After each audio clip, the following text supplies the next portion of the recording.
Αντίθετα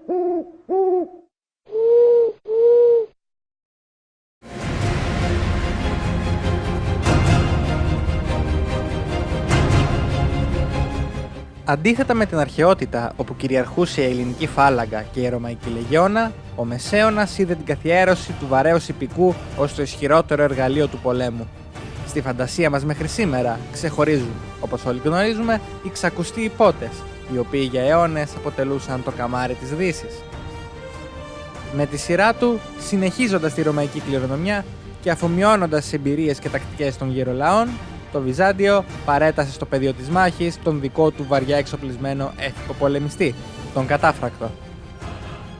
Το βαριά θωρακισμένο ιππικό εμφανίζεται κατά την αρχαιότητα, ανάμεσα στις νομαδικές φυλές της Ευρασιατικής στέπας, ενώ από τους εγκατεστημένους λαούς πρώτοι θα το υιοθετήσουν οι Πέρσες.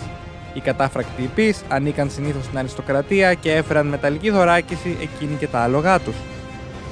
Ανάλογες μονάδες ανέπτυξαν τα ελληνιστικά βασίλεια και οι Ρωμαίοι, αναγνωρίζοντας τη σημασία τους στο πεδίο της μάχης. Οι ρωμαϊκές μονάδες ονομάζονταν κλιβανάριοι, από το κλιβάνιον, τον θώρακα που κάλυπτε τον κορμό του πολεμιστή. Η συντήρηση τέτοιων δυνάμεων όμως ήταν πολύ ακριβή, ενώ λόγω της θωρακίσεώς τους ήταν σχετικά αργή και δυσκίνητη.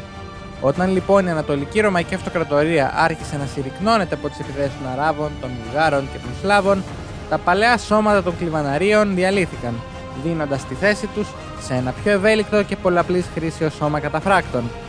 Εκεί που οι παλιοί κατάφρακτοι λειτουργούσαν ως δύναμη κρούσης, οι νέοι έπρεπε να χειρίζονται με την ίδια επιδεξιότητα το τόξο και το ακόντιο, ενώ τα άλογά τους ήταν αθωράκιστα.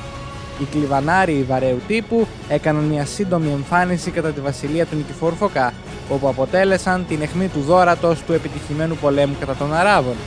Ήταν η χρυσή εποχή του αυτοκρατορικού στρατού, με τις εχθρικές δυνάμεις συχνά να διαλύονται από μόνες τους, μόνο στην είδηση πως οι Ρωμαίοι κατάφρακτοι έρχονταν κατά πάνω τους.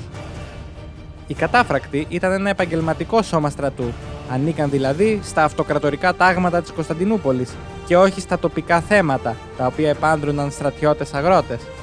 Το βασικό τους όπλο ήταν η λόγχη και το ξύφος, ενώ ιδιαίτερα δημοφιλές ήταν το απελατίκιον ή βαρδούκιον, δηλαδή το πολεμικό ρόπαλο. Η εξαιρετική τους θωράκιση τους προστάτευε από τα βέλη και τους καθιστούσε πολύ επικίνδυνους στη μάχη σώμα με σώμα. Στη μάχη, οι κατάφρακτοι συνιστούσαν την εφεδρεία του στρατηγού, ο οποίος μόλις διέκρινε κάποιο ρήγμα στην αντίπαλη παράταξη, τους έριχνε εκεί για να τη διαλύσουν και να εξαναγκάσουν τον εχθρό σε άτακτη υποχώρηση. Για να μην διασπάται η συνοχή του σχηματισμού τους ενώ επιτίθενται, οι κατάφρακτοι κάλπαζαν προς τον εχθρό σε μέτρια ταχύτητα, κάτι που μείωνε όμως τη δύναμη της πρόσκρουσης. Με την οικονομική και στρατιωτική παρακμή του Βυζαντίου στα τέλη της Μακεδονικής δυναστείας, οι κατάφρακτοι αρχίζουν να φθήνουν. Ακόμη σημαντικότερη εξέλιξη της εποχής ήταν η ανάπτυξη και τελειοποίηση του δυτικού υπότη, ο οποίος έκανε την εμφάνισή του στην Ανατολή με την κάθοδο των Νορμανδών στην Ιταλία και ύστερα με τις σταυροφορίες. Οι δυτικοί υπότες είχαν πολλά πλεονεκτήματα σε σχέση με τους Βυζαντινούς καταφράκτους. Με τις ψηλές έλες των αλόγων τους ήταν σχεδόν αδύνατο να τους ρίξει κάποιος στο έδαφος, ενώ μπορούσαν να πολεμήσουν όρθιοι πάνω στους αναβολείς τους. Επιτίθεντο με το δόρυ στερεωμένο στη μασχάλη, κάτι που τους επέτρεπε μεγαλύτερη σταθερότητα ακόμη και όταν έπεφταν στον εχθρό καλπάζοντας σε πλήρη ταχύτητα. Η ιστορικός Άννα Κομνηνή με τρόμο ανέφερε πως η επέλαση του δυτικού υπότη μπορεί να τρυπήσει τα τείχη της Βαβυλώνα. Ο Ρωμαϊκός στρατός θα υποστεί πολλές ήττες, ενώ θα καταλήξει στην πρόσληψη πολλών Φράγκων και Νορμανδών ως μισθοφόρων. Τις τεχνολογικές εξελίξεις στη Δύση ακολούθησε ο αυτοκράτορας Μανουήλ Κομνηνός, ο οποίος, σαν μεγάλος θαυμαστής των υποτών, θέλησε να αντιγράψει τις τακτικές τους.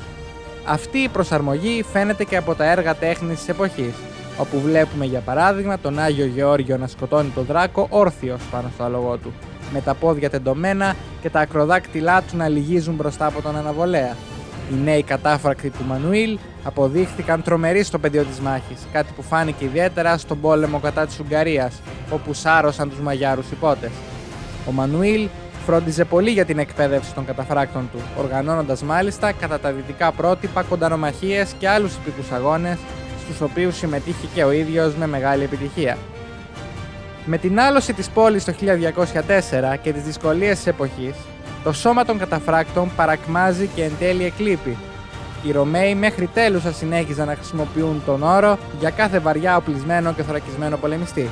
Όμως δεν υπήρχαν πια τα χρήματα και οι δυνατότητες του παρελθόντος. Ο κατάφρακτος Ιππέας θα συνεχίσει το βίο του στις τάξεις των Λατίνων, των Οθωμανών και των Μογγόλων, μέχρι να τον καταστήσει ευάλωτο και απαρχαιωμένο μία νέα εφεύρεση, η πυρίτιδα.